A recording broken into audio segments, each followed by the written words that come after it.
Hai semua, salam hebat dan dahsyat. Saya punya sebuah pertanyaan pada teman-teman. Apakah orang yang mulai duluan itu juga rezekinya juga dibuka duluan? Oke, kali ini kita mau membahas buka awal, rezeki awal. Saya kepikiran ketika saya akan menyampaikan ini adalah pelajaran saya yang kedua mengenai kehidupan. Jadi ada sebuah cerita begini, teman-teman.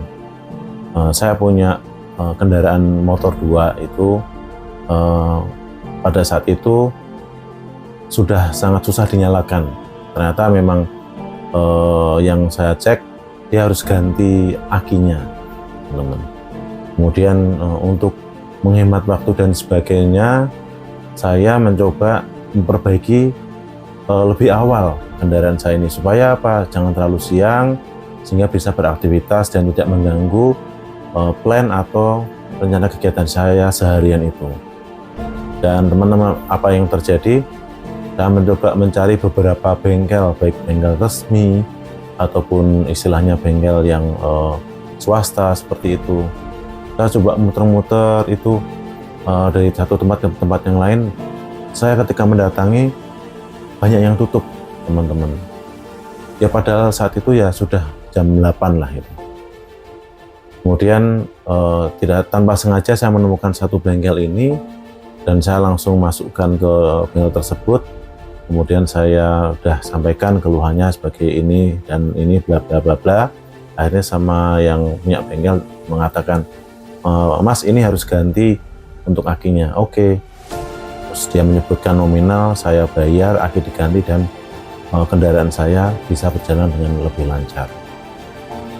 Inilah yang mendasari saya menyampaikan ke teman-teman bahwa dengan mengambil cara yang berbeda dengan industri sejenis atau bisnis yang sama, itu ternyata bisa membuka sebuah peluang baru.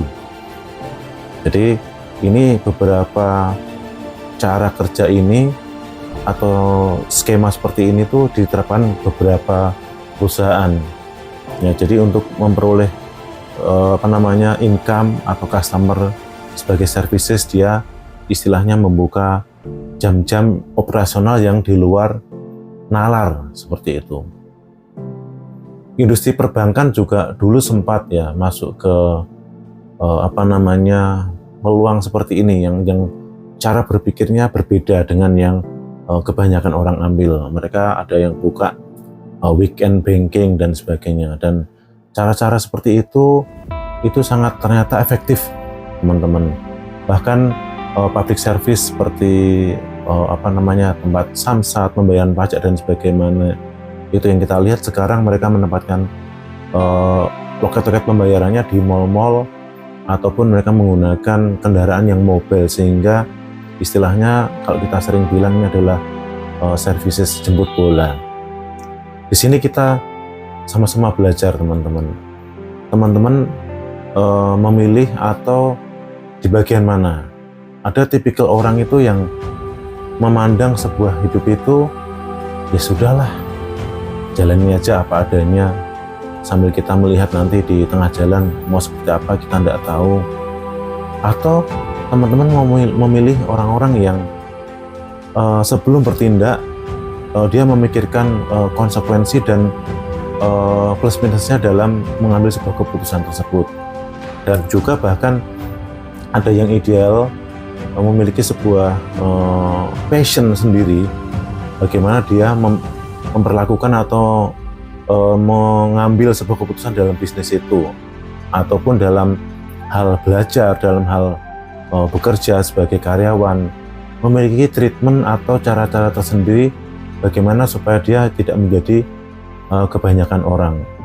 Memang saya katakan di sini, kalau kita ngikutin arus atau flow, tidak melawan arus, itu memang enak dan nyaman. Ya, ada orang mengatakan seperti pasukan 804 gitu. Datang jam 8, kerjaan 0, pulang jam 4. Atau teman-teman punya passion yang mungkin ya ini adalah mungkin tidak bisa diterapkan di semua orang, tapi saya sendiri dalam bekerja, saya datang lebih awal gitu. Kalau misalnya waktu kerja jam 8, saya setengah 8 itu udah standby di kantor. Jadi apa-apa yang bisa dipersiapkan hari itu, target hari itu bisa kita lebih manage dengan baik. Sama seperti dengan bengkel yang tadi yang membantu saya akhirnya. Kalau dilihat-lihat teman-teman dia belum ada buka jam segitu, tapi dia sudah buka duluan dan alhasil dia memperoleh rezeki duluan, teman-teman. Ya, ini ada rahasianya. Orang-orang yang bangun lebih awal itu, orang-orang yang saat pagi-pagi itu sembahyang, doa pagi ataupun sembahyang pagi itu akan lebih well managed dari seluruh indera kita, dari pikiran, dari hati, dari badan itu kita lebih seger. Teman-teman bisa lakukan cara-cara ini karena dengan semangat seperti itu istilahnya kita membuka pintu rezeki yang mungkin tidak bisa semua orang ngambil ya. Istilahnya kalau gambarannya itu misalnya ada sebuah cerita nih, Tuhan tuh mau ngasih rezeki orang-orang yang kira-kira yang hidupnya yang lebih lebih rajin, itu pasti Tuhan kasihkan. Jadi di sini kita bisa melihat ya, ketika kita memiliki integritas, ketika kita memiliki idealis yang tidak bertentangan dengan norma-norma yang ada ya, intinya seperti itu. Jadi kita akan menemukan diri kita menjadi pribadi yang istilahnya bisa mengerti dan menangkap setiap peluang yang ada. Karena kadang jawaban dari doa kita itu, atau dari kita mungkin mikirkan apa yang bisa dikerjakan, itu biasanya terbentuk atau kita ketemukan ketika dalam prosesnya, gitu, teman-teman. Jadi di sini kita bisa melihat ya, apakah ketika orang yang istilahnya bangun duluan, buka duluan, istilahnya dia cara berpikirnya itu berbeda dengan kebanyakan orang itu, apakah rezekinya diatur sendiri? Saya bisa menjawab iya. Sebagian besar tokoh-tokoh yang memiliki bisnis besar atau dia penemu sesuatu, mereka adalah orang-orang yang punya passion terhadap apa yang dia kerjakan. Jadi seperti perusahaan-perusahaan besar kayak Apple, seperti itu, seperti Microsoft, seperti perusahaan-perusahaan yang berhasil menemukan sesuatu yang akhirnya sekarang dipakai oleh kebanyakan orang, itu mereka memiliki semangat dan passionnya itu yang benar-benar mereka komitmen dengan apa yang menjadi target mereka tersebut. Di sini bisa kita pelajari dan kita bisa melihat ketika teman-teman memiliki sebuah target atau sebuah kehendak hati, itu harus benar-benar teman-teman memikirkan bagaimana caranya biar kita coba berpikir tidak sama dengan kebanyakan orang yang kita lihat.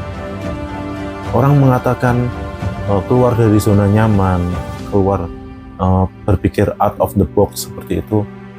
Implementasinya seperti apa,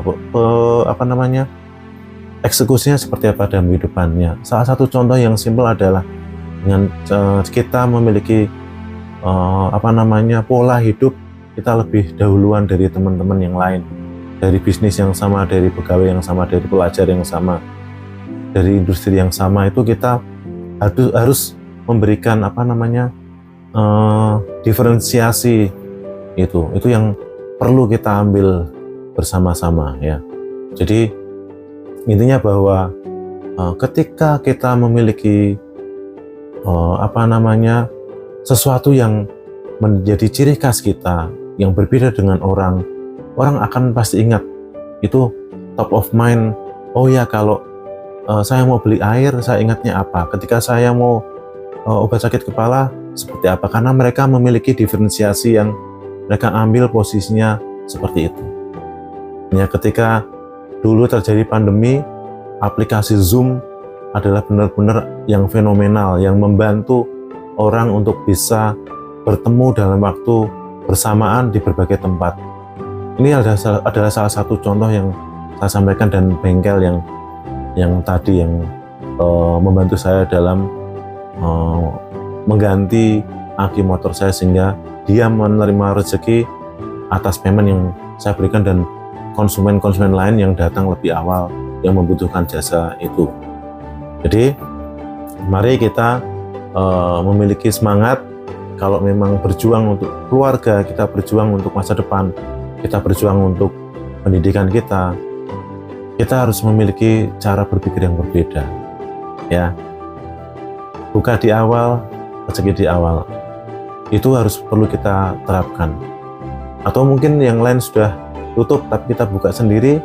Kalau teman-teman punya pendapat yang lain, silahkan beli komen, atau mungkin punya pengalaman yang sama, bisa di-sharing sama teman-teman kita semua. Silahkan nanti cantumkan di komen. Oke, sekian dulu. Mari kita terus menjadi orang yang memiliki semangat yang berbeda dengan yang lain. Oke, sampai jumpa di lain kesempatan. Salam hebat dan dahsyat.